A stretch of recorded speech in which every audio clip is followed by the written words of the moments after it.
It's getting to the point where it's better to be an illegal immigrant than it is a U.S. citizen.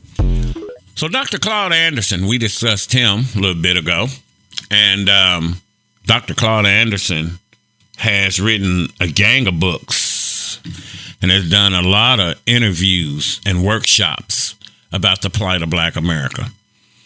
And Dr. Claud Anderson has been relentless for over 4 decades in illuminating the insidious plans to keep Black Americans as a permanent underclass. And see, that's why they're bringing these people in here. Their hope is, as a Democrat, because the black vote falling out. Trump 2024, baby. The black people are starting to move toward the Republicans, okay? Because LBJ said, I'll have these niggas voting Democrat for the next 200 years. It's only 60. And black people are turning on the Democrats. The Democrats don't give a damn. What Kamala Harris say? I'm not doing something just for black people. No. Sleepy Joe told you need to go talk to the Hispanics because they outnumber y'all now. We're no longer the minority in this country. Dr. Claud Anderson said the immediate steps Black Americans need to take to survive in this country's competitive environment before it's too late. Dr. Anderson's a prominent author, educator, and speaker known for his work on economic empowerment within the African American community. And his views on how immigration affects black people can vary widely within the African American community and among scholars. Some may argue that the immigration can exacerbate competition for jobs and resources. See, that's what the word race comes from. It's a race for resources. But like Jackie O just stipulated, we don't come together and work as a group. We as black people think individually. What I got, what I can get the bag, how I can get. And people look at that, okay? I drive a city bus here in Dallas, and it's just a microcosm of Black America. I remember the brothers used to always speak. They don't know more, okay? White people, Hispanic people, Asian people. When they get on the bus, they speak. And if you help them get a ticket or you let them ride free or whatever, they'll walk past that back door to come up and say, thank you, have a good day. Give a nigga a ticket.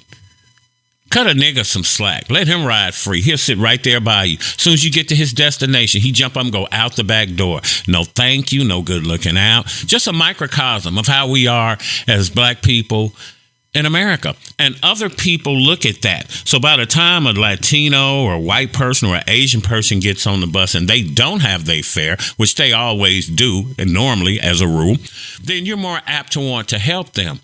But the blacks get on here, not the blacks. I love black people. I hate niggas. The niggas get on here and always trying to run game.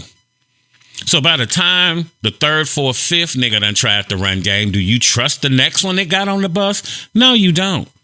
Okay, people look at each other as a group, except us. But it's not why we here, it's how we got here. Someone put us in this situation. But at some point, we got to step up, man up, and get ourselves out of the situation.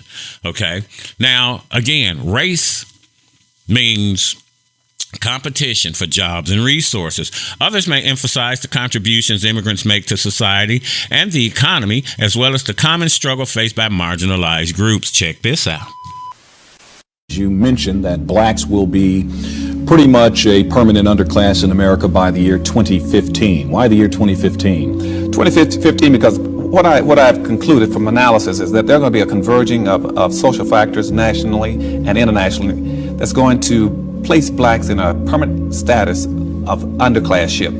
And we anticipate by that point in time, based on all the research that's coming to us, that the next generation of whites is going to be more anti-black than they've been since the civil rights movement. 2, we anticipate by the same token about 86 million Hispanics coming into the United States and about 41 million Asians by that point in time, which is going to kick black folk out of being the minority in the society down to a minority. We've been number 2 in the society for 400 years as a group. We're going to become number 4.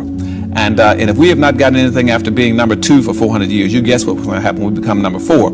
Because at that point in time, all the new groups coming into America, they're coming in higher than we are because this country operates off of a preferential acceptance program, which means that groups are coming in based on skin color. They're going from the lightest down to the darkest. Light, yellow, brown, black.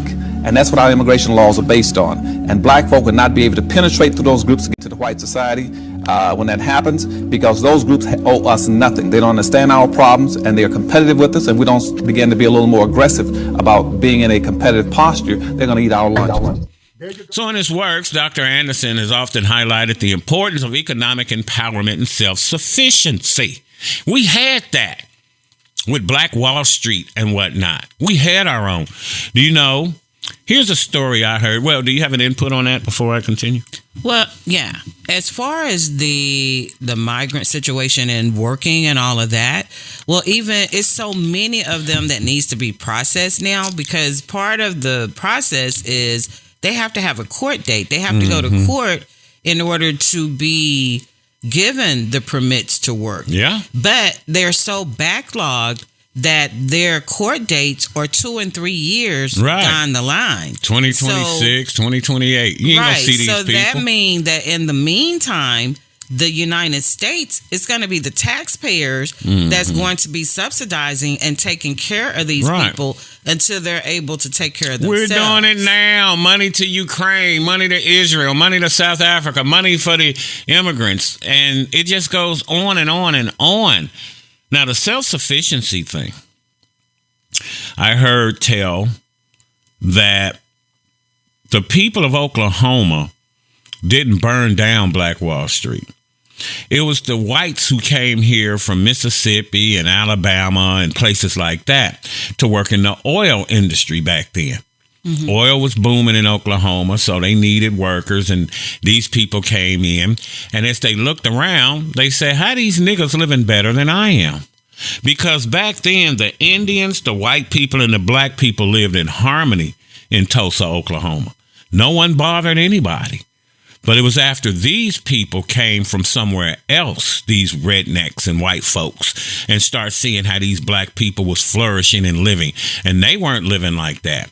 They're the ones, they say, who got together and went in and burnt it down. Because according to LBJ, when he was president, he said that when he went to talk to the people to see if they wanted, when he was trying to run for re-election, he went down to Mississippi and whatnot. And he said, well, when I talk to the people about roads or a new hospital or schools or whatever, they ain't care about that. They just wanted to know that them as a white man was better than the best black man.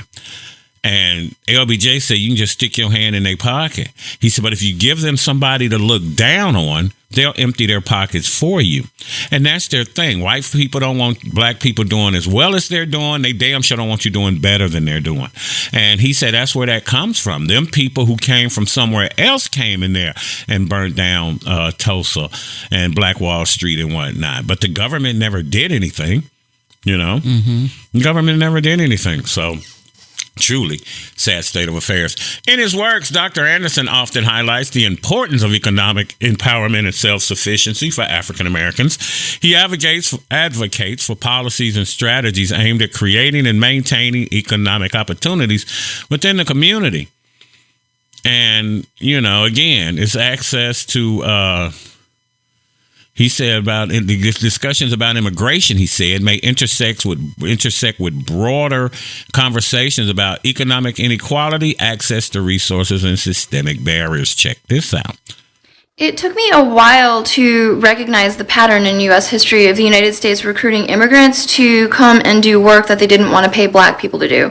So immigrants arrive and they're taking these jobs and they see black people out of work and are told it's because they're lazy and they don't want to work, as opposed to being told the truth, which is the reason why you're here is because we don't want to give opportunities to black people, or that black people are not working because they're advocating for better working conditions, because it'll take newly arrived immigrants, particularly those who arrive as refugees and don't want to risk having to return to their countries of origin, a while to realize that their working conditions are poor and they're going to be mistreated as well. And that this history does go all the way back to just post-emancipation. Plantation owners recruited Chinese laborers to come and do the work that slaves used to do because they didn't want to have to pay former slaves for the work that they felt entitled to receive for free. And an interesting byproduct of that history is that Chinese laborers came and quickly found out that they don't like working in the field. And as poorly treated as they were by white people, they were afforded rights like the ability to open businesses and buy properties. So the former Chinese laborers opened up grocery stores catering to black people. So that's where that history of Asian American owned businesses operating in black communities came from. But my understanding is back then it was more symbiotic because these Chinese owned grocery stores charged significantly less than white plantation commissaries did. But it's interesting to me that people resist this idea that opportunities are kept from black people because we have in place a white wealth and power structure that doesn't want to pay for what it felt entitled to receive for free, when that's literally the history of it. So it's essential to recognize that perspectives on immigration and its effects on the black community can be complex, And, the government never stepped in and helped when it comes to reparation. What's the first thing white people say? Well, I want to get my tax dollar for that. Your tax dollar going everywhere else. How come you not storming the Capitol?